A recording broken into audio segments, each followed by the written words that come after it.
এখনো কেন কাটছে? ট্রেন যে বন্ধ ওরা জানে না, কর্তৃপক্ষ জানে না, তাহলে কেন টিকিটটা কাটছে? জনগণের হ্যারাসমেন্টের জন্যই তো। এটা খুবই হাস্যকর ব্যাপার, আর কিছু বলার নেই। খুবই দুঃখজনক ব্যাপার। আপনারা কবে টিকিট কেটেছেন? আমরা 23 তারিখ টিকিট কেটেছি। কয়টা ট্রেন ছিল আপনাদের? 1:15। আমাদের যেতে হবে, ইমিডিয়েট যেতে হবে, কিছু করার নেই, যেভাবেই হোক।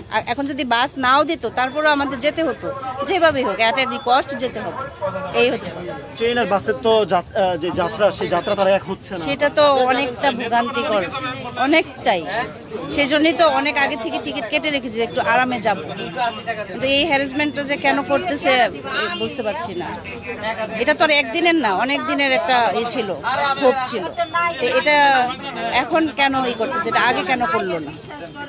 কি আর বলবো বলেন? আমরা হচ্ছে জনগণ, সাধারণ জনগণ। আমাদের ভোগান্তি হচ্ছে সারা জীবনের ভোগান্তি।